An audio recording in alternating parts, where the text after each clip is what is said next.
السلام عليكم ورحمة الله وبركاته. إن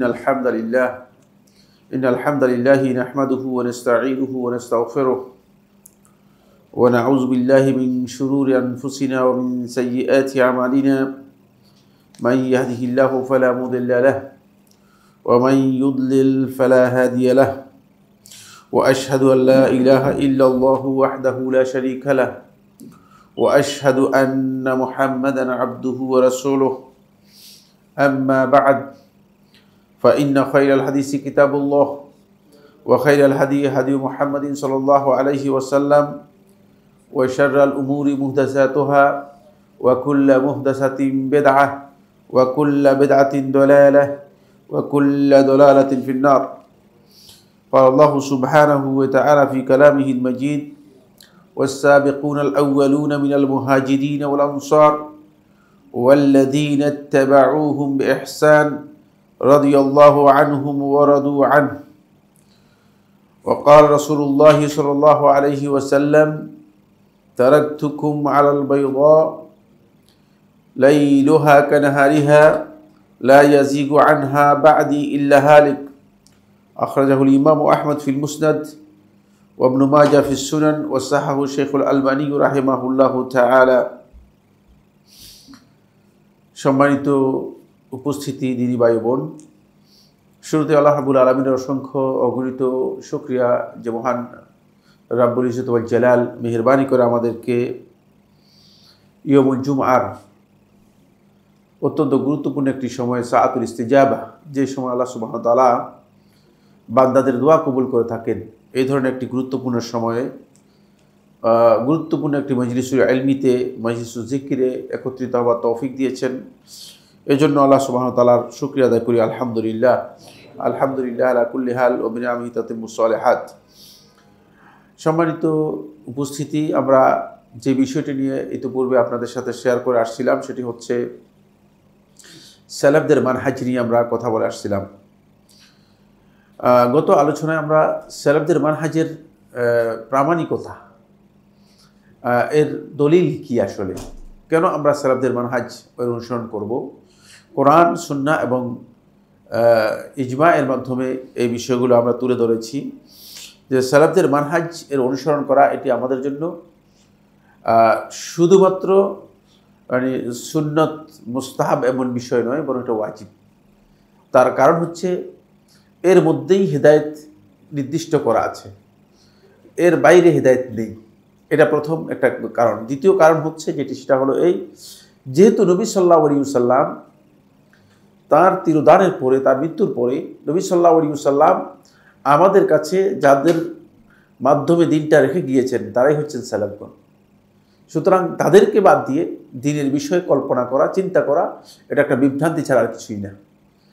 এই কারণেই সালাফদের মানহাজ থেকে দূরে সরানোর জন্য কিছু নতুন নতুন চিন্তাধারা পরবর্তী সময়ে আবিষ্কৃত হয়েছে। সেই চিন্তাধারাগুলো আলোচনা করার পরে আমরা আজকে এর কিছু বৈশিষ্ট্য নিয়ে কথা বলবো। যে চিন্তাধারাগুলো আবিষ্কৃত হয়েছে, গত আলোচনায় মনে হয় আমরা কিছু বিষয়ে দৃষ্টি আকর্ষণ করেছি। এক নম্বর পয়েন্ট যেটা, সেটা হলো এগুলো নতুন আবিষ্কার, কিন্তু এগুলো পরে, অনেক পরে এসেছে। কিছু কিছু সাহাবায়ে কেরামদের শেষ সময়ে এসেছে। আপনারা জানেন যে সাহাবায়ে কেরামদের শেষের দিকে অনেক লোকই মুনাফিক, কিন্তু ইসলাম গ্রহণ করেছে। এখন যখন ফিতনা তৈরি হয়েছে, ফিতনার মধ্যে তারা হক এবং বাতিলের মধ্যে পার্থক্য করতে পারে নাই, ফলে বাতিল তাদেরকে গ্রাস করে নিয়েছে। এখানে মনে করেন যদি আমি 2 লক্ষ লোককে একসাথ করি, তাদেরকে আমি যেটা বুঝাবো তারা সেটা শুনতে পারে, নাও শুনতে পারে। হয়তো তারা একত্রিত হয়েছে হক বোঝার জন্য, কিন্তু হক সেখানে কি হয়ে যাবে, মুলতাবিস হয়ে যাবে, সংশয়পূর্ণ হয়ে যাবে। ফলে এর মধ্যে যারা সুবিধাবাদী আছে, এর মধ্যে যারা মানুষদেরকে বিভ্রান্ত করবে তারা আছে, তারা আস্তে করে একদল লোককে বিভ্রান্ত করে ফেলবে। ফলে তাই হয়েছে সাহাবায়ে কেরামদের মাঝে যেই ঘটনাগুলো ঘটেছে, আপনারা জানেন যে জামালের যুদ্ধে যে ঘটনা ঘটেছে, সিফিনের যুদ্ধে যে ঘটনা ঘটেছে, তারপরে মাওকে তুফ যেটাকে কারবালা বলা হয় থাকে, তুফের ঘটনা যে ঘটনা ঘটেছে, এগুলো মূলত অত্যন্ত নিন্দনীয়, ঘৃণিত, ইসলামের ইতিহাসকে সবচেয়ে বেশি ক্ষতিগ্রস্ত, কলুষিত করেছে। ওটা সাহাবায়ে কেরামদের সময় হওয়ার কথা না, কিন্তু হয়েছে কি, কেন? তার কারণ হয়েছে এমন একদল লোকের সাথে যুক্ত হয়ে গিয়েছে যারা আসলে ইসলাম সম্পর্কে কিচ্ছু জানে না, যারা শুধুমাত্র আবেগের উপর কি করেছে, এখানে একসাথে হয়েছে। ফলে ওই সময় থেকেই কিছু চিন্তাধারা তৈরি হয়েছে। মূল কথা হচ্ছে ওই জায়গায় কিছু চিন্তাধারা আবিষ্কার করেছে, যে চিন্তাধারার মূল বিষয় হচ্ছে কিভাবে সালাফদের মানহাজ থেকে সাধারণ মানুষদেরকে, মুসলিমদেরকে কিভাবে বিচ্ছিন্ন করা যায়, আলাদা করা যায়, কিভাবে আলাদা করা যায়। আপনারা আশ্চর্য হবেন, গোটা পৃথিবীর সমস্ত উলামায়ে কেরামের ঐক্যমতে কেউ দ্বিমত করে নেই সহিহ বুখারী আসাহুল কুতুবি বাদা কিতাবিল্লাহ, আল্লাহর কিতাবের পরে সবচেয়ে নির্ভরযোগ্য বিশুদ্ধ কিতাব সহিহ বুখারী।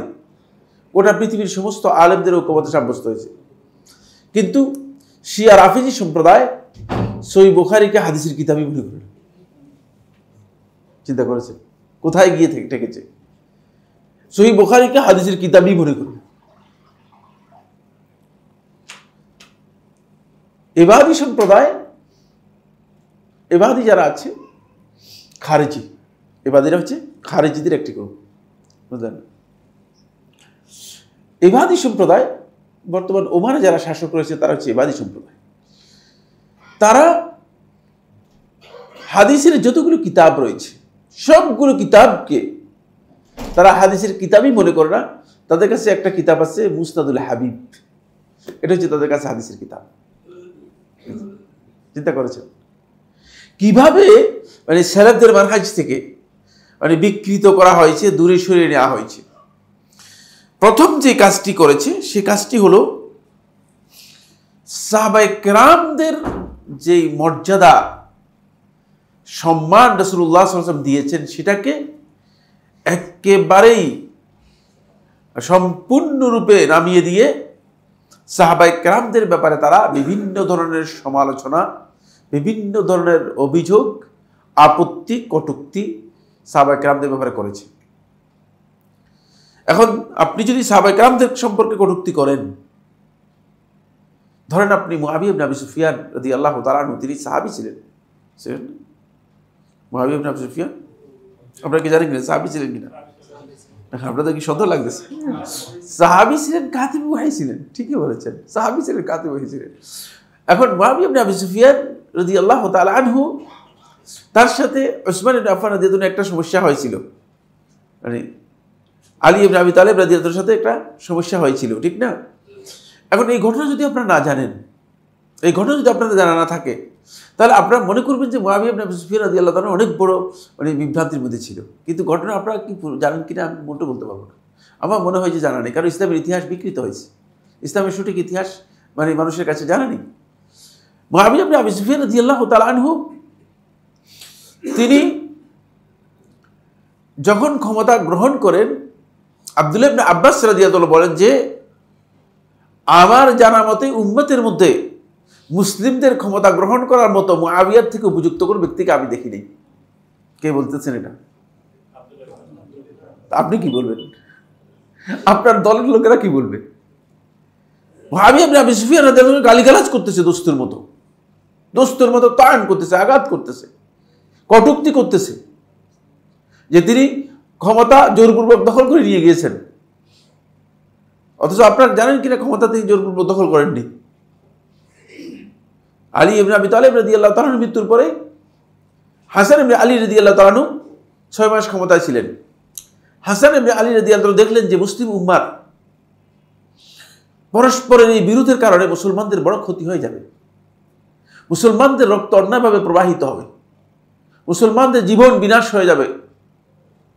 এই ক্ষতি থেকে মুসলিম উম্মাকে রক্ষা করার জন্য হাসান ইবনে আলী রাদিয়াল্লাহু আনহু দেখলেন যে উত্তম পদ্ধতি একটাই, সেটা হলো ক্ষমতা আমাদের জন্য নয়, আলে বাইতের জন্য, আমাদের জন্য ক্ষমতা নয়, ক্ষমতা ছেড়ে দিয়ে তিনি তানাজুল করে মুআবিয়া ইবনে আবি সুফিয়ান রাদিয়াল্লাহু আনহুকে খেলাফতের দায়িত্ব দিয়ে তিনি ক্ষমতা থেকে সরে দাঁড়িয়েছেন এবং মুআবিয়া ইবনে আবি সুফিয়ান রাদিয়াল্লাহু আনহু তখন ক্ষমতা নিয়েছেন। সাহাবায়ে কেরামদের এই তাআন, সাহাবায়ে কেরামদের উপর এই আঘাত মূলত দুই দিক থেকে এসেছে। প্রথম দিক হচ্ছে ইসলামের নামে যে সমস্ত ফিরকা পরবর্তীতে আবির্ভাব ঘটেছে তারা কঠিনভাবে সাহাবায়ে কেরামদের বিরুদ্ধে বক্তব্য শুরু করেছে। ইসলামের নামে বিভিন্ন ফিরকা, কারণ তারা এই টার্গেট এই জন্য করেছে যে সাহাবায়ে কেরামদেরকে যদি বিতর্কিত করে দেওয়া যায় তাহলে তো তাদের বক্তব্য আমাদের কাছে মূল্যহীন হয়ে যাবে।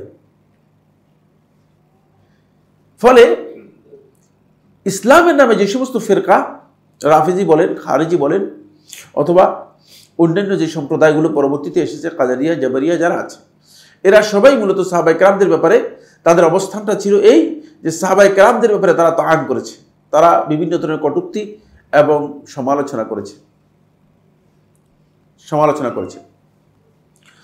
দ্বিতীয়, সাহাবায়ে কেরামদের দিকে আবার আরেকটা তীর এসেছে অত্যন্ত ভয়ঙ্কর। এটা এসেছে কাদের পক্ষ থেকে? একদল লোক ওরিয়েন্টালিস্ট হিসেবে পরিচিত, যারা ইসলামকে শিখেছে শুধুমাত্র ইসলামের কি করার জন্য, সমালোচনা করার জন্য। যেমন কোরআন শরীফ পড়েছে কোরআন শরীফের ভুল ধরার জন্য। কোরআন শরীফ পড়েছে কি জন্য? কোরআনের ভুল ধরার জন্য। কোরআন শরীফ যদি কোরআন কেউ পড়ে কোরআনের ভুল ধরার জন্য, তাহলে সেই ব্যক্তি কোরআনের মধ্যে মানে নিজের মন মতো, নিজের খাহেশ মতো অনেক ভুল পেয়ে যাবে। ফলে এক হিন্দু পণ্ডিত কোরআনে কারিমের বহু আয়াতের নিচে লাল দাগ দিয়ে রাখছে, বলছে এগুলো কোরআনের মধ্যে ভুল। বুঝতে পেরেছে? তো তার একজন জিজ্ঞেস করলো যে ভাই এগুলো মানে কিভাবে ভুল? সে তার একটা ব্যাখ্যা দাঁড় করেছে যে এইগুলো কোরআনের মধ্যে ভুল। যেমন আপনি যদি বলেন, খুব ভালো করে খেয়াল করুন, আপনি বলতেছেন কোরআনের মধ্যে ফাকতুলুল মুশরিকিনা হাইসু ওয়াজাদতুমুহুম, মুশরিকদেরকে যেখানে পাও সেখানে হত্যা করো। আর আপনি এদিকে বলতেছেন যে তুমি দাওয়াতি কাজ করো, ওমান আহসানু কাওলাম মিম্মান দাআ ইল্লাহ। তো দাওয়াতি কাজ করলেন কোথায়? আপনি তো হত্যা করার কথাই বললেন, ঠিক না? দুটো সাংঘর্ষিক কথা না? একদিকে বলছেন হত্যা করো, আর একদিকে বলছেন দাওয়াতি কাজ করো, তাহলে কথাটা সাংঘর্ষিক হয়ে গেল না? এই জন্য দাগ দিয়ে রাখছে। ফলে যারা মূলত কোরআন এবং হাদিসকে স্টাডি করেছে শুধুমাত্র এর ভুল বের করার জন্য, এর সমস্যা কোথায় কোথায় আছে এটা বের করার জন্য, খুব ভালো করে খেয়াল করুন, তারা ভয়ঙ্কর ধরনের আঘাত এনেছে। কেউ কোরআনের উপর আঘাত এনেছে। আপনারা জানেন যে একজনের বলছে কোরআনের মধ্যে 17টা কি রয়েছে, ভুল রয়েছে। কোরআনের গ্রামাটিক্যাল ভুল ধরতে গিয়েছে, বা কোরআনের মানে মিনিংয়ের দিক থেকে ভুল ধরতে গিয়েছে। খেয়াল রাখতে হবে যে কোরআন আগে এসেছে না গ্রামার আগে এসেছে? গ্রামারটা কোরআন নির্ভর, বুঝতে পেরেছেন কিনা? কোরআন মূলত গ্রামারের আসল, গ্রামার কিন্তু আগে আসে নাই, মানে গ্রামারটা পরে এসেছে। কোরআন মূলত গ্রামারের উপর নির্ভর করেছে, মানে কোরআন উপর নির্ভর করে গ্রামারটা তৈরি হয়েছে। কিন্তু তারা এটা বুঝতে পারে না যে কোরআন যে গ্রামারের উৎস।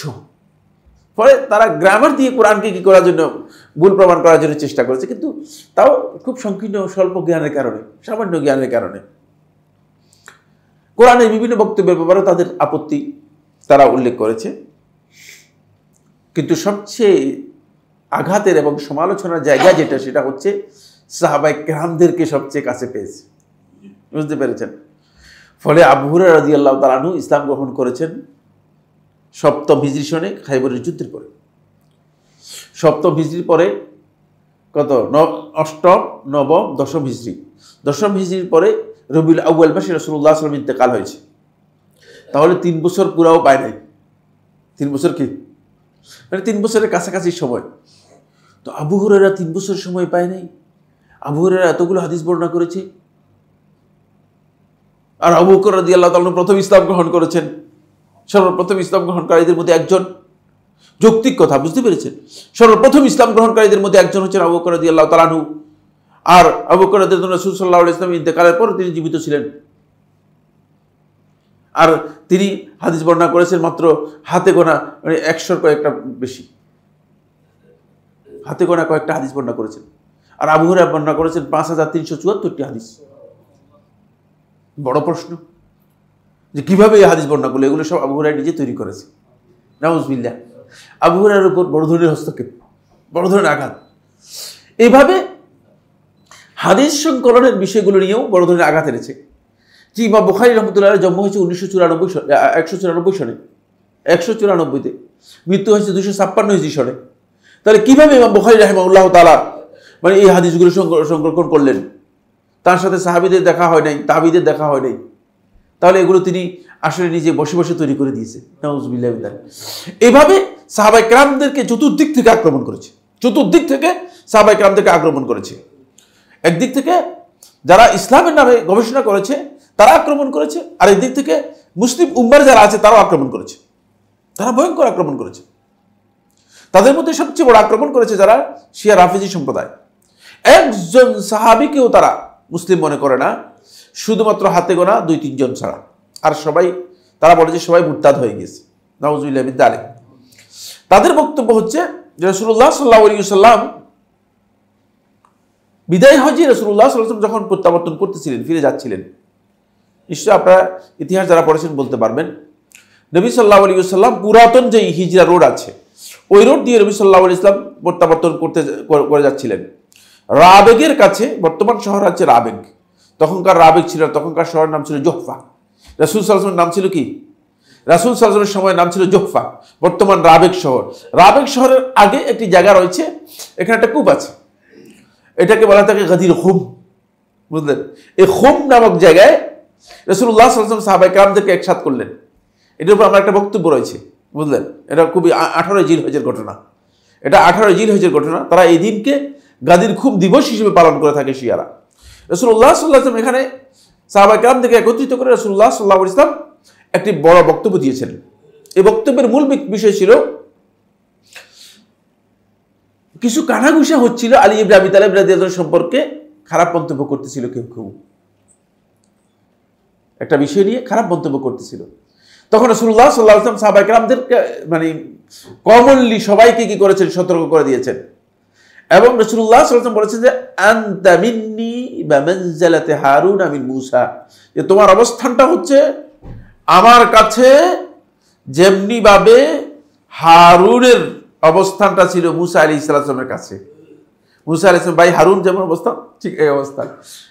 এইটাকে কেন্দ্র করে শিয়া রাফিজি সম্প্রদায়ের বক্তব্য হচ্ছে যে রাসূল সাল্লাল্লাহু আলাইহি ওয়াসাল্লাম এই বক্তব্যের মাধ্যমে আলী ইবনে আবি তালেব রাদিয়াল্লাহু তাআলাকে ওসি হিসেবে নির্ধারণ করে গিয়েছেন, আর সাহাবায়ে কেরামগণ পরবর্তীতে সেটা মানেন নাই। নাউজুবিল্লাহ মিন যালিক।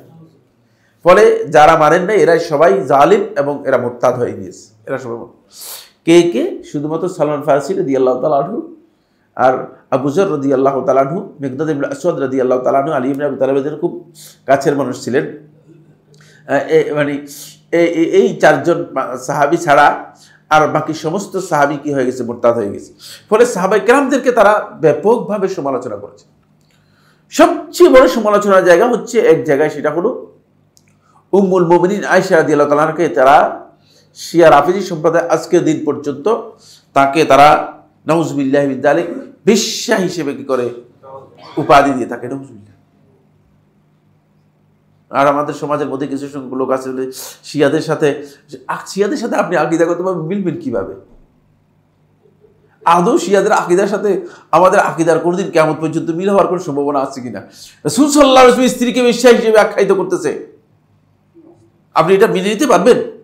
হ্যাঁ, সম্ভব? আপনি আশ্চর্য যাবেন। আমি আমার নিজের ঘটনা বলেছি যে আমি বৈরুতে একটা প্রোগ্রামে গিয়েছিলাম, একটা দোকানের মধ্যে ঢুকলাম, তারা দেখে বুঝতে পেরেছে যে আমরা বাংলাদেশ থেকে বা বাহির থেকে গিয়েছি সুন্নি।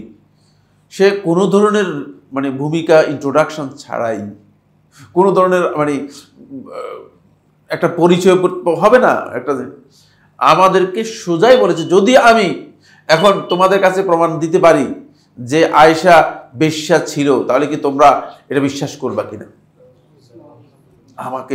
আমার সাথে আমার এক বন্ধু ছিল, সাথেই সে একটা চ্যানেল চালু করে দিয়েছে আমেরিকা থেকে, আরবিতে প্রোগ্রাম দেখাচ্ছে আমেরিকা থেকে। অনেকগুলো কিতাবপত্র নিয়ে বসে রয়েছে। এই কিতাবপত্রের সবগুলোর মূল মুদ্রা কথা একটাই, সেটা হলো আয়েশা রাদিয়াল্লাহু তাআলা বেশ্যা ছিলেন। নাউযুবিল্লাহ। সাহাবায়ে কেরামদের ব্যাপারে এই ধরনের বক্তব্য, তারা সাহাবায়ে কেরামদের ওমর এবং আবু বকর রাদিয়াল্লাহু তাআলা আনহু সন্তানদের নাম রেখে তাকে জবে করে ফেলে, ওমরকে জবে করলাম। নাউযুবিল্লাহ মিন যালিক।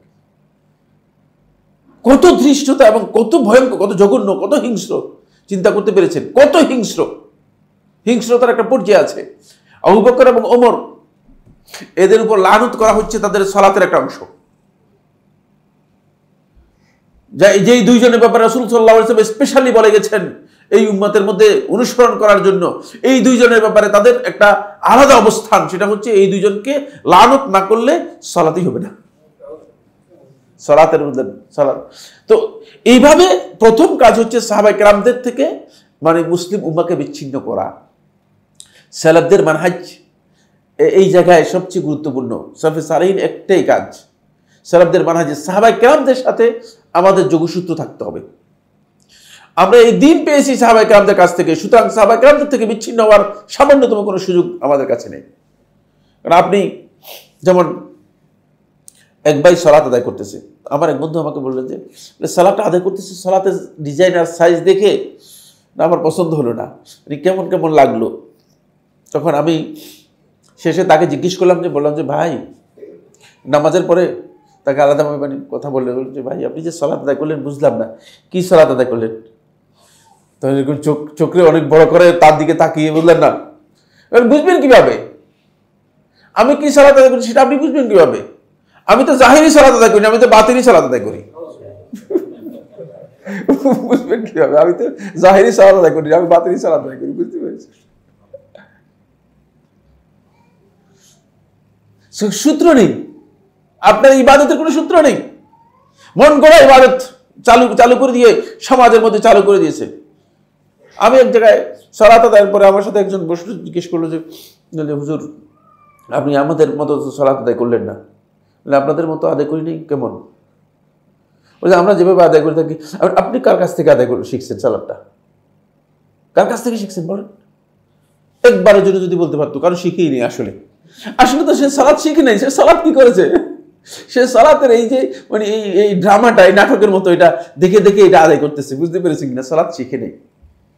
আমি তো সালাত শিখেছি রাসূল সাল্লাল্লাহু আলাইহি ওয়াসাল্লাম, সাহাবী ওসমান ইবনে আফফান রাদিয়াল্লাহু আনহু সালাত।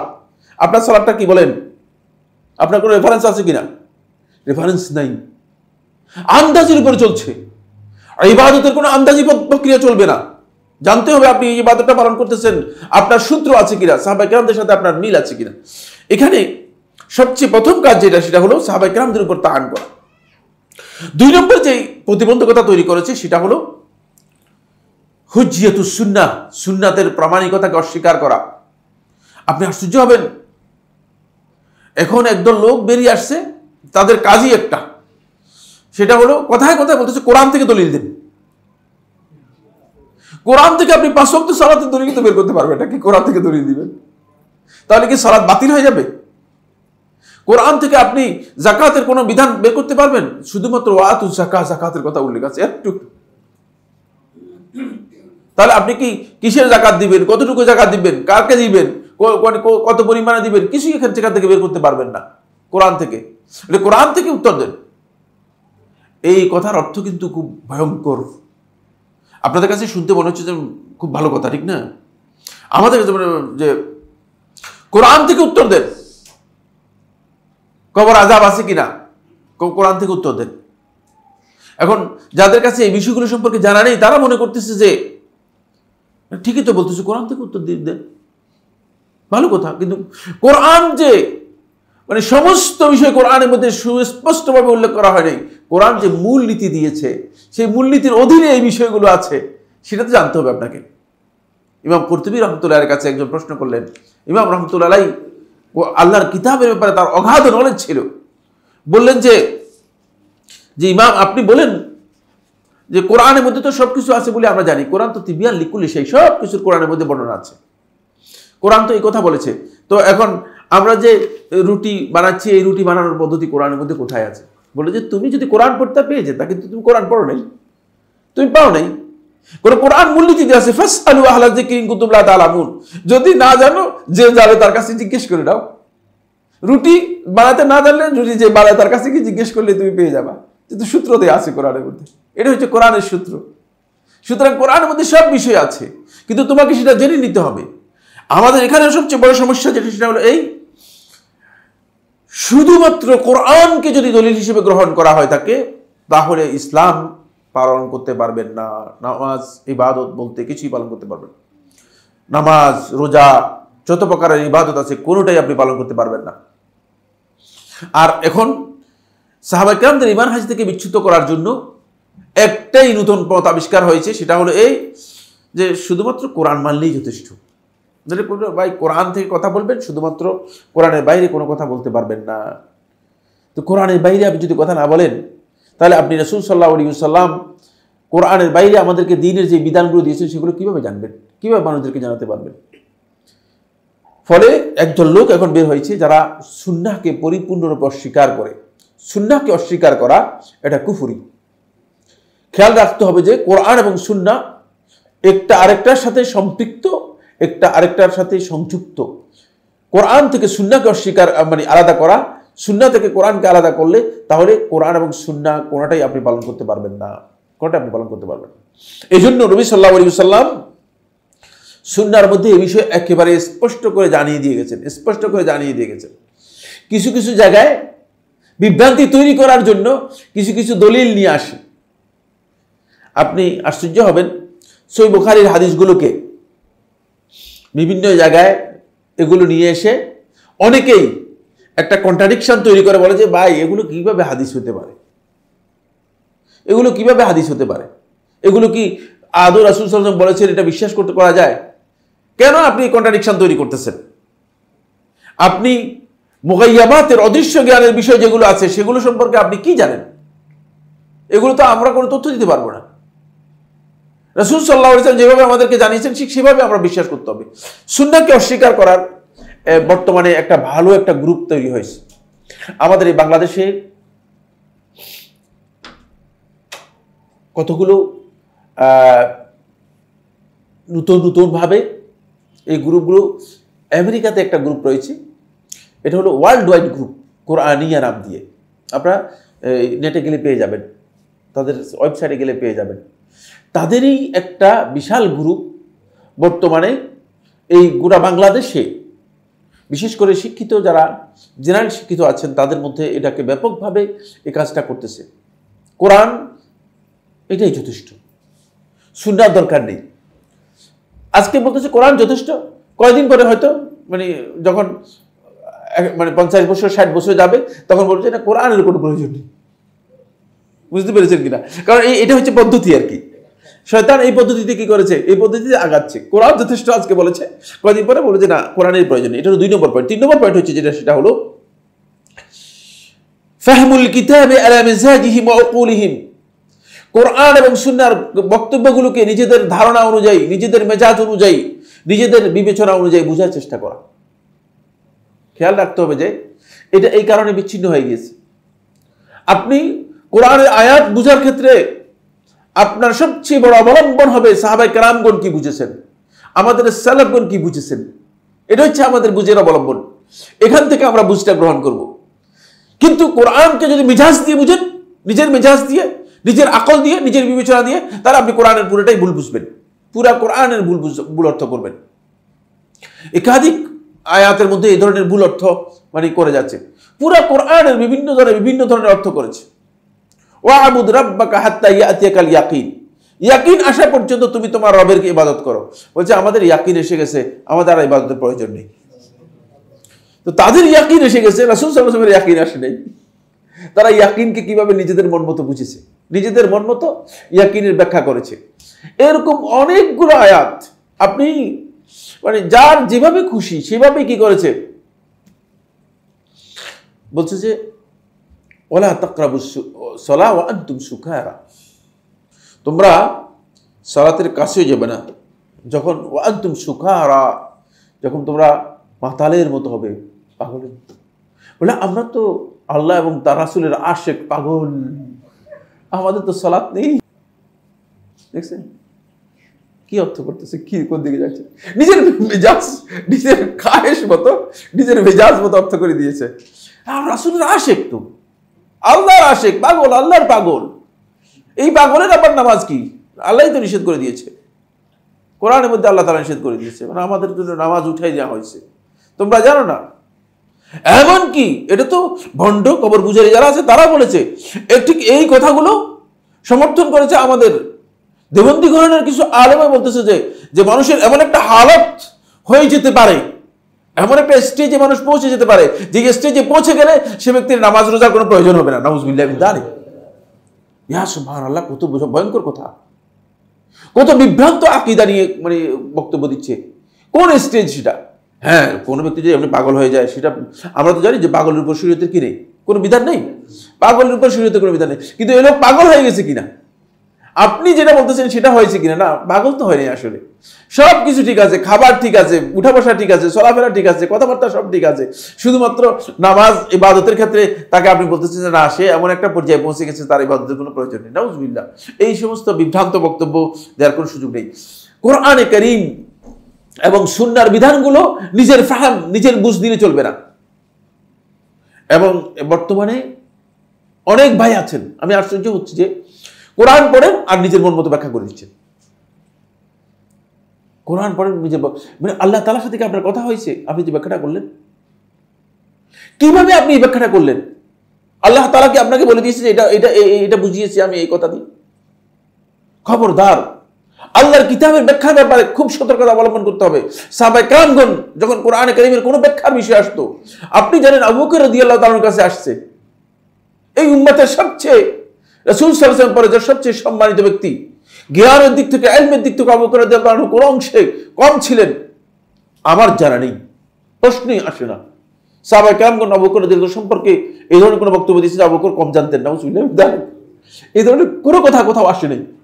আবু বকর রাদিয়াল্লাহু আনহুর কাছে এক ব্যক্তি এসে প্রশ্ন করলে, আবু বকর ফাকিহাতান ওয়া আব্বা, ফাকিহা জানেন তো আপনারা, ফাকিহা হচ্ছে ফল, বলে আব্বা শব্দের অর্থ কি? আমরা বাংলাদেশি আব্বা নয়, বুঝতে পেরেছি, বাংলাদেশি আব্বা তো বাবাকে বোঝায়, বলে আব্বা, বলে এই আব্বা শব্দের অর্থ কি? আবু বকর রাদিয়াল্লাহু তাআলা আনহু অর্থ বললেন না। আবু বকর রাদিয়াল্লাহু বললেন যে না, আমার এর অর্থ জানা নেই। তখন বলে যে আবু বকর, এটা অর্থ তো সবাই জানে, একবারে সহজ জিনিস, কেন বলতেছো না? তখন তিনি বললেন যে আইয়ু সামাইন ইউদিল্লুনি, কোন আকাশ আমাকে ছায়া দিবে, ওয়া আইয়ু আরদিন তুকিল্লুনি, কোন জমিন আমাকে স্থান দিবে, লাউ কুলতু ফি কিতাবিল্লাহি বিকালামি আও বিরাইহি, আমি আমার রায় অনুযায়ী যদি আল্লাহর কিতাবের মধ্যে বক্তব্য দেই, এটা আমি দিতে পারবো না, কারণ আমি রাসূল সাল্লাল্লাহু আলাইহি ওয়াসাল্লামের কাছ থেকে এর কোনো বক্তব্য পাইনি। চিন্তা করেন, শুধু একটা শব্দের অর্থ আবু বকর রাদিয়াল্লাহু আনহু যিনি আরবি ভাষার জ্ঞানী ছিলেন, আরব ছিলেন, তিনি একটা শব্দের অর্থ পর্যন্ত বলতে রাজি হচ্ছেন না। আর আমাদের মানুষরা নিজে কোরআনে কারীমের অনুবাদ, ভুল অনুবাদ পড়ে, কি করে ভুল অনুবাদ পড়ে, এরপরে ভুল অনুবাদের উপর একটা ব্যাখ্যা নিজে দাঁড় করিয়ে তারপর আমাদেরকে প্রশ্ন করতেছে যে এখান থেকে তো আমরা এই এই এই জিনিস বুঝেছি। আপনি বুঝেছেন, কিন্তু আমি এটা বুঝি নাই। আপনি বুঝতে পারেন, কারণ আপনি তো আসলে কোরআন বুঝেন নাই, আপনি আপনার মন মতো বুঝেছেন। এজন্য খবরদার, নিজের মেজাজ, নিজের ধারণা, নিজের আন্দাজ, নিজের বিবেক দিয়ে শুধুমাত্র কোরআনকে বুঝে কোরআনের ভুল ব্যাখ্যা করবেন, তাহলে আপনি বিপদগ্রস্ত হয়ে যাবেন, আপনি ভয়ঙ্কর ধরনের বিপদগ্রস্ত হয়ে যাবেন। কোরআন কারীমের অনেকগুলো আয়াতের মধ্যে এই বিষয় রয়েছে। যেমন আপনারা দেখবেন আল্লাহ সুবহানাহু ওয়া তাআলা কাফেরদের কথা বলেছেন এই আয়াতের মধ্যে। আপনারা দেখেন সূরা আল বাইয়িনার মধ্যে যান, আয়াত আপনাদেরকে পড়ে শুনাই। সূরা আল বাইয়িনাতের কোরআন শরীফ কোথায়? এখানে কোরআন শরীফ দিলে ভালো হতো। সূরা আল বাইয়িনাতের মধ্যে আল্লাহ তাআলা ইন্নাল্লাযীনা কাফারু মিন আহলিল কিতাব ওয়াল মুশরিকিনা ফি নারি জাহান্নামা খালিদিনা ফিহা, কাফেরদের ব্যাপারে আল্লাহ তাআলা বলছেন যে কাফেররা জাহান্নামের মধ্যে প্রবেশ করবে, খালিদিনা ফিহা, স্থায়ীভাবে কাফেররা জাহান্নামের মধ্যে থাকবে। এই যে কাফেররা জাহান্নামের মধ্যে স্থায়ীভাবে থাকবে, এই আয়াত থেকে একদল লোক মানে এই কথা বের করেছে, একটা জ্ঞান বের করেছে। সেই জ্ঞানটা হচ্ছে এই আমাদের সমাজের মধ্যে একজন লোক এই জ্ঞান বের করেছে। সেই জ্ঞান হলো এই যে যারাই জাহান্নামে প্রবেশ করবে তারাই জাহান্নামে চিরস্থায়ী হয়ে যাবে, আর জাহান্নাম থেকে বের হতে পারবে না। জাহান্নাম থেকে আর কি, মানে জাহান্নামে যারা যাবে তারা জাহান্নামই চিরস্থায়ী, আর যারা জান্নাতে যাবে তারা জান্নাতি চিরস্থায়ী। কোথায় থেকে পেয়েছেন? খালিদিনা ফিহা, এই আয়াত থেকে পেয়েছেন। খালিদিনা ফিহা, খুব ভালো করে খেয়াল করুন, খালিদিনা ফিহা যখন আপনি দেখবেন যে কোথাও কোথাও খালিদিনা ফিহা আবাদা শব্দ রয়েছে, কোথাও শুধুমাত্র খালিদিনা রয়েছে। আল্লাহ সুবহানাহু ওয়া তাআলা আল্লাহর এই কিতাব বুঝার জন্য যদি জ্ঞান না দেয়, তাহলে সেই ব্যক্তি সারা জীবন চেষ্টা করলেও হেদায়েত লাভ করতে পারবে না। এই জন্য এই শব্দের মধ্যে যেখানে ফিহা আবাদা শব্দ রয়েছে সেখানেই শুধুমাত্র তাবিদের জন্য হয়েছে, আর বাকি জায়গাতে কোথাও তাবিদের জন্য আসেনি। চিরস্থায়ীভাবে থাকবে এই কথার জন্য আসেনি। এই কথাটুকু বুঝার জ্ঞান, কারণ কোরআন যদি না বুঝে তার কিভাবে বুঝবে? এখন তারা কমন সবার জন্য বলে দিয়েছে যে, সবার জন্য বলে দিয়েছে যে জাহান্নামে যাবে সে চিরস্থায়ী জাহান্নামী হয়ে যাবে, আর জাহান্নাম থেকে বের হতে পারবে না। কেন আপনি এই কথা বলতেছেন? কেন, কি কারণে বলতেছেন?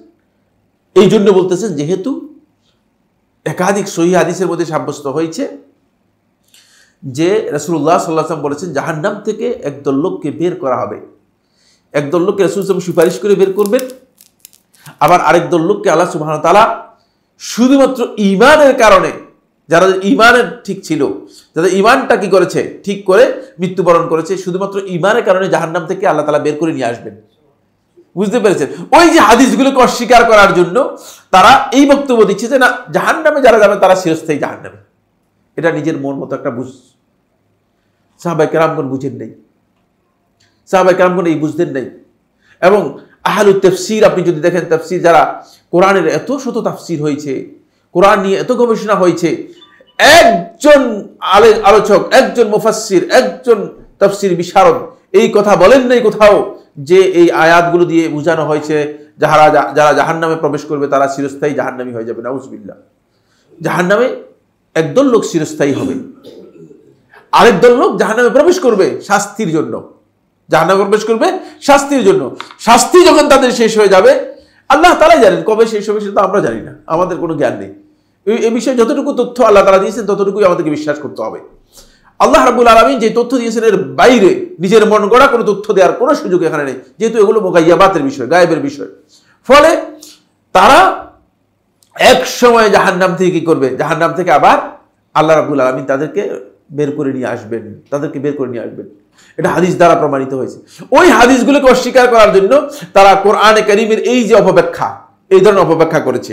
খেয়াল রাখবেন, এটা মূলত সালাফদের মানহাজের পরিপন্থী, এবং এর মাধ্যমে মূলত সালাফদের মানহাজ থেকে মানুষদেরকে বিচ্যুত করার জন্য চেষ্টা করা হচ্ছে কোরআনের নিজের মন মতো, মেজাজ মতো কোরআনের বুঝ তুলে ধরার জন্য।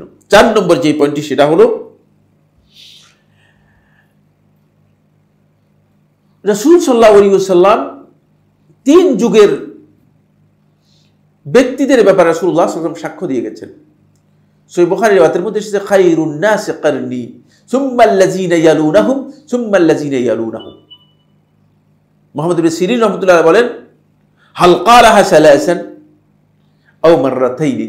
মানে আপনার সন্দেহ হয়েছে riwayatের মধ্যে রাসূলুল্লাহ সাল্লাল্লাহু আলাইহি ওয়াসাল্লাম সুম্মা আল্লাযিনা ইয়ালুনাহুম এটা কি 2 বার বলেছেন না 3 বার বলেছেন, এটা সন্দেহ হয়েছে। তবে রাসূল সাল্লাল্লাহু আলাইহি ওয়াসাল্লামের কাছ থেকে 2 বারের কথা মানে আরো অন্যান্য riwayatের মধ্যে এসেছে, যেখান থেকে বোঝা যায় যে খায়রুন নাস কারনি, আমার যুগের মানুষ এরা হচ্ছে সর্বোত্তম মানুষ, এরপরে যারা আসবে, এরপরে যারা আসবে, মানে তাবেঈ এবং তাবে তাবেঈ, তাদের কথা উল্লেখ করা হয়েছে। এখানে সমস্ত মানুষকে বোঝানো হয় নাই, যারা ঈমান এনেছে এবং ঈমানের উপর যারা অবিচল থাকছে তাদেরকে বোঝানো হয়েছে। এটা খেয়াল রাখতে হবে, কারণ সমস্ত মানুষের তাহলে রাসূল সাল্লাল্লাহু আলাইহি ওয়াসাল্লামের যুগে তো আবু জাহেল ছিল, আব্দুল্লাহ ইবনে উবাই ইবনে সালুল রাসূলের যুগে ছিল না, মুনাফিক। এটা কি ভালো লোক ছিল কিনা, প্রশ্নই আসে না। এখানে খায়রুন নাস বলতে বোঝানো হয়েছে যারা ঈমান এনেছে এবং ঈমানের উপর যারা অবিচল ছিল, তাদের মধ্য থেকে এই 3 যুগের মধ্যে যারা ছিলেন এরা ছিলেন সবচেয়ে শ্রেষ্ঠ। এই 3 যুগের মধ্যে যারা ছিলেন তারা ছিলেন শ্রেষ্ঠ। এদেরকে বাদ দিয়ে পরবর্তী যুগে কিছু সংখ্যক লোককে স্পেশালি তাকদিস দ্বীনের ব্যাপারে তাদেরকে পুত পবিত্র মনে করা, মাসুম মনে করা, এটা সালাফদের মানহাজ থেকে বিচ্যুত, মানে মানুষদেরকে বিচ্যুত করার একটা পদ্ধতি। একদল লোক এভাবে এসেছে, এমন ভাবে মানে মানুষদেরকে তাকদিস করা শুরু করেছে, যেমন আপনি যখন বলবেন যে ভাই এই মাসআলার মধ্যে এই বক্তব্য সঠিক, এই বক্তব্য সঠিক নয়, তখন বলবেন যে অমুক আলেমকে আপনার থেকে কম বুঝছে কিনা, কারণ আপনি তো সেই আলেমের মানে বক্তব্য দেন নাই, আপনার এই কথা বলার দরকারই নেই, সেই আলেমের সাথে আপনার বক্তব্যের কোনো বিষয় নেই, কারণ আপনি কোরআন এবং হাদিসের বক্তব্য দিচ্ছেন। আমাদের সমাজের মধ্যে অনেকে আছে লোকদেরকে নিজেরা আউলিয়া বানিয়ে নিয়েছে, আল্লাহর আউলিয়া বানিয়ে নিয়েছে। তো আল্লাহর আউলিয়া ওলি বানিয়ে নিয়ে তাদেরকে এমন তাকদিস করতেছে যে তারা যদি বাতিলও বলে এটাই হক। আপনি আশ্চর্য হবেন, বিভিন্ন পীরদের মুরিদ যারা আছে, পীরের একটা বাতিল কথা, মানে একেবারে কোরআন হাদিসের বিরোধী কথা, তার কাছে দেখবেন যে একটা ব্যাখ্যা পেয়ে যাবে। কেন? কারণ সে মনে হয় যেন মানে আগে থেকে জানতো যে বিশ্বাস যে কথা বলছে এই কথার ব্যাখ্যা হচ্ছে এই, তার একটা ব্যাখ্যা তৈরি করে রাখছে। কেন এই ব্যাখ্যা দিচ্ছে? যেহেতু তারা অতিরিক্ত তাকদিস করতেছে।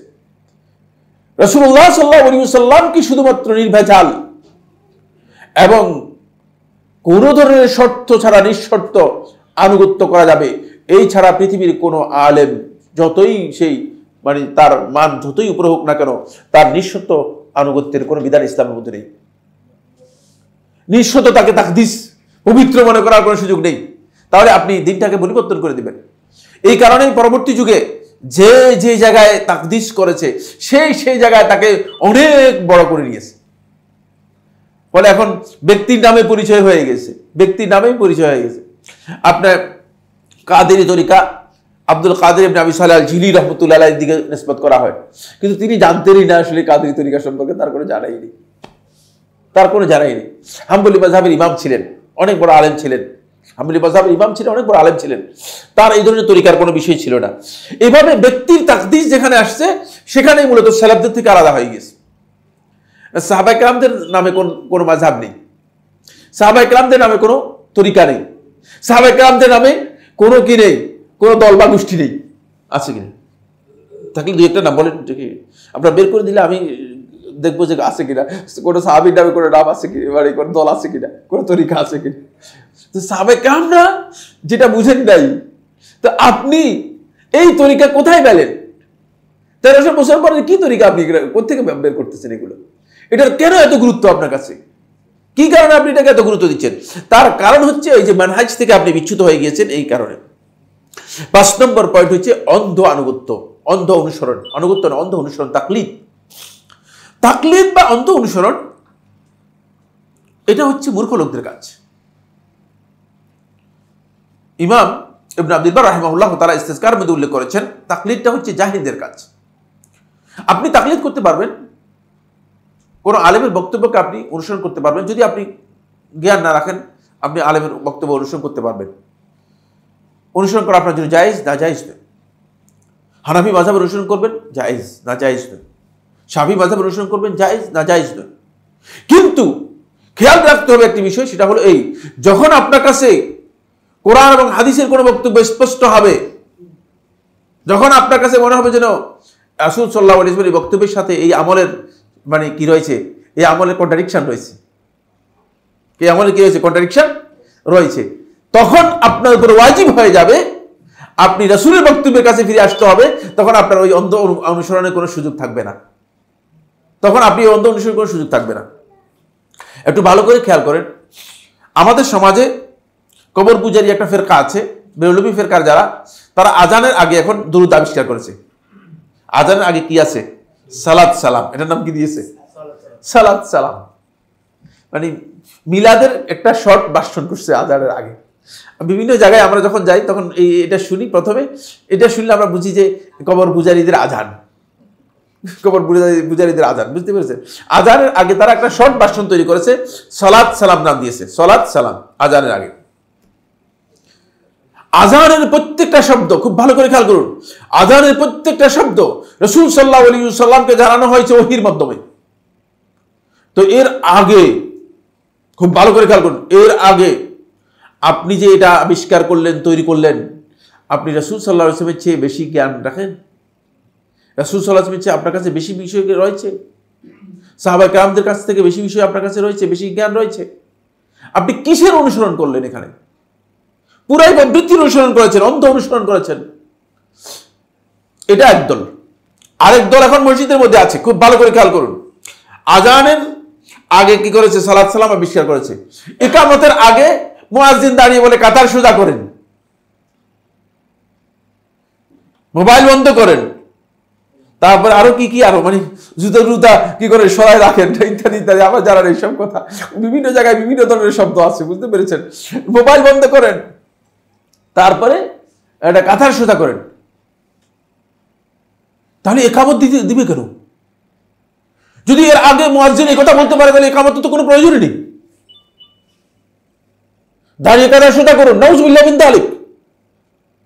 ইসলামের সামান্যতম বিধান সম্পর্কে জ্ঞান আমাদের কাছে নেই। ইসলামটা আমাদের কাছে তামাশার বিষয় পরিণত হয়ে গেছে, যেহেতু আমরা জানি নেই। দুর্ভাগ্যের বিষয়, আমরা জানাতে পারি নাই, আমাদের জাতির কাছে তুলে ধরতে পারি নাই। আপনি একামতের শব্দগুলো জানা আছে কিনা? না অজানা? একামতের শব্দগুলো নির্দিষ্ট কিনা? একামতের শব্দগুলো নির্দিষ্ট। তা আপনি একামত না দিয়ে আপনাকে এই কথা বলতে বললো কে আপনাকে বলেছে এই কথা বলার জন্য? মানুষ কি একামতের আগে আপনি কথা বললে মানুষ দাঁড়িয়ে যাবে, এটা কি সুন্নাহ সম্মত হবে কিনা? জানেন কিনা সেটা? পুরা কাজটাই বিদআত মুনকার, পুরা কাজটাই বিদআত মুনকার। এমন কোন মসজিদ নেই যেখানে এই ধরনের ঘটনা ঘটতেছে না। একামতের আগে কিভাবে আপনি এটা যুক্ত করেছেন? কে আপনাকে যুক্ত করতে বলেছে? যেখানে আজানের আগে আপনি সালাত সালাম যুক্ত করেছেন, কয়দিন পরে আপনি একামতের আগে এখানে এটা যুক্ত করবেন, আবার মানে একামতের আগে আরো কি যুক্ত করে ফেলেন, কোনো ঠিক নেই। খাহেশ মতো চলছে। আর আমরা অন্ধ অনুসরণ, অন্ধ আনুগত্য। একজন লোক একথা জিজ্ঞেস করেন যে ভাই আপনি যে আমলটা বলতেছেন এটা কোথায় পেলেন? এটা কি নবী সাল্লাল্লাহু আলাইহি ওয়াসাল্লাম করেছেন, সাহাবা কেরাম করেছেন, এর কোনো প্রমাণ আছে কিনা? এর 6 নম্বর পয়েন্ট যেটা, সেটা হলো 6 নম্বর হচ্ছে আল ইরাদু আন তালিমি নুসুস শারঈয়্যা। শরীয়তের জ্ঞান অর্জন করা থেকে নিজেদের বিমুখ থাকা। এই কারণে আমরা সালাফদের মানহাজের সাথে আমাদের পরিচয় নেই, কারণ আমরা জানারই চেষ্টা করিনি। কোনটা হক কোনটা বাতিল জানার তো একটা আমাদেরকে স্পেস তৈরি করতে হবে, জায়গায় যেতে হবে। আপনাকে জানতে হবে যে এই জায়গায় আসলে আমি জানতে পারবো, আমার জানার জায়গা আছে। কিন্তু আপনি গড্ডালিকা প্রবাহে চলছেন, যেভাবে আছে সেভাবে চলছেন। ফলে এই কারণেই মূলত সালাফদের মানহাজের সাথে আমাদের যে সম্পর্ক হওয়ার কথা ছিল, সেই সম্পর্ক না হয়ে বরং এর উল্টা সম্পর্কের দিকে আমরা চলে যাচ্ছি। আসুন এই পয়েন্টগুলো আলোচনা করার পরে আজকে আমরা সালাফদের মানহাজের মৌলিক যে বৈশিষ্ট্যগুলো আছে সেই বৈশিষ্ট্যের কিছু কথা আলোচনা করব খুব দ্রুত। 6টি বৈশিষ্ট্য আলোচনা করব আজকের আলোচনার মধ্যে, যাতে করে আমরা এই বৈশিষ্ট্যগুলো সম্পর্কে 6টি বা আরো কয়েকটি একসাথে যুক্ত করব। 1 নম্বর বিষয় হচ্ছে সালাফদের মানহাজের অন্যতম বৈশিষ্ট্য হচ্ছে তারা হককে হক হিসেবে জেনে হকের উপর অবিচল থাকবে। তাদেরকে দেখবেন না ডান বাম করতে। আজকে দেখবেন যে এক ধরনের পাগড়ি, আগামীকাল আরেক ধরনের টুপি, পরশু দেখবেন যে পাঞ্জাবি আরেক ধরনের। বুঝবেন যে এটা আসলে ইসলাম বুঝে নাই। অনেকে দেখা যায় যে হঠাৎ করে দেখা যায় যে মাশাআল্লাহ দাড়ি রেখে অন্যরকম হয়, কদিন পর দেখা যায় যে কি সাইজ ভিন্ন, আলাদা সাইজটা আলাদা। বলে ভাই কি ব্যাপার, কি? বলে যে না আমি তো এখন এই আগে একটা ইয়ে ছিল তো, এখন আলহামদুলিল্লাহ অন্য একটা খবরদার। আপনি হক যদি আপনার কাছে স্পষ্ট হয়, হকের উপর অবিচল থাকার চেষ্টা করবেন। এটা যে সালাফদের মানহাজের অন্যতম বৈশিষ্ট্য। হকের ব্যাপারে বিভিন্ন ধরনের মানে কালার ধারণ করবেন না, রং নিবেন না, বিভিন্ন রং নিবেন না। অনেককে দেখা যায় যে মানে কয়দিন মোটামুটি এক ধরনের টুপি, আবার কয়দিন পর দেখা যায় আর ভিন্ন ধরনের টুপি। কি ব্যাপার কি ভাই, এবং কি আপনার কি সমস্যা? বলে যে না আমি একটু হুজুরের মুরিদ ছিলাম তো হুজুরের টুপিটা মাথার মধ্যে দিয়ে দিয়েছে, মোবারক টুপি দিয়ে দিয়েছে। এখানে মোবারক টুপি আছে, বুঝতে পেরেছেন? আপনারা দেখেন না, আমি সব চিনি। আমি টুপি দেখলেই বলতে পারি সে কোন পীরের মুরিদ। বুঝতে পেরেছেন? কোন পীরের মুরিদ সেটা আমি বুঝতে পারি। কারণ এই জন্য খবরদার, এই যে তালাবুন দ্বীনের ব্যাপারে বিভিন্ন কালার গ্রহণ করা, বিভিন্ন রং গ্রহণ করা, এটা সালাফদের মানহাজের পরিপন্থী। কালা হুযায়ফা আবু মাসউদ, আবু মাসউদ আনসারী রাদিয়াল্লাহু আনহু, হুযায়ফা রাদিয়াল্লাহু আনহু বলেন, ইন্না দালালাতা আন তুআররিফা মা কুনতা তুনকির। খুব ভালো করে খেয়াল করুন, হুযায়ফা রাদিয়াল্লাহু তাআলা আনহু আল্লাহর রাসূল সাল্লাল্লাহু আলাইহি ওয়াসাল্লামের সবচেয়ে গোপন বিষয়গুলো জানতেন। হুযায়ফা রাদিয়াল্লাহু তাআলা আনহু আবু মাসউদ আনসারী রাদিয়াল্লাহু আনহু বলতেছেন, আবু মাসউদ আনসারী জেনে রাখো, ইন্না দালালাতা, বিভ্রান্তি হচ্ছে, আন তুআররিফ মা কুনতা তুনকির, যেটাকে তুমি মুনকার মনে করতে, যেটাকে তুমি গর্হিত মনে করতে, যেটাকে তুমি বেদাত মনে করতে, সেটাকে আবার তুমি মারুফ মনে করবে, ভালো কাজ মনে করবে। তাহলে এটাই হচ্ছে বিভ্রান্তি। ওয়া তুনকিরা মা কুনতা তুআররিফ, যেটাকে তুমি ভালো কাজ মনে করতে, সেটাকে তুমি অস্বীকার করবে। আজকে দেখা যায় যে কয়দিন আপনি এই পন্থী, কয়দিন আপনি ওই পন্থী, কয়দিন আপনি এই হুজুর, কয়দিন আরেক দরবার। এটাই বুঝে দলালা। এটা সালাফদের মানহাজের পরিপন্থী। সালাফদের মানহাজের অন্যতম বৈশিষ্ট্য হচ্ছে যে তারা হকের উপর সাবেত থাকবে। একটাই হক, হক কি দুইটা হতে পারে কিনা? হক একটাই হবে, হকের উপর এক থাকবে। ওয়া ইয়্যাকা ওয়াত তালাউন, খবরদার খবরদার, সতর্ক হও। ওয়াত তালাউন ফিদ দ্বীন, দ্বীনের ব্যাপারে বিভিন্ন কালার ধারণ করা থেকে, বিভিন্ন রং নেওয়ার থেকে। ফা ইন্না দীনাল্লাহি ওয়াহিদ, কারণ আল্লাহর দ্বীন হচ্ছে একটা, আল্লাহর দ্বীন হচ্ছে একটা। এটি হুযায়ফা রাদিয়াল্লাহু আনহুর বক্তব্য। এবার আসুন শেখুল ইসলাম ইবনে তাইমিয়া রাহমাতুল্লাহি আলাইহি বলেন, শেখুল ইসলাম ইবনে তাইমিয়া রাহমাতুল্লাহি আলাইহি বলেন, ওয়া বিল জুমলাতি, মুদ্দা কথা হচ্ছে এই, ফাসসাবাত ওয়াল ইস্তিকরারু ফি আহলিল হাদিস ওয়াস সুন্নাহ আযআফু মা হুয়া ইনদা আহলিল কালাম ওয়াল ফালসাফা।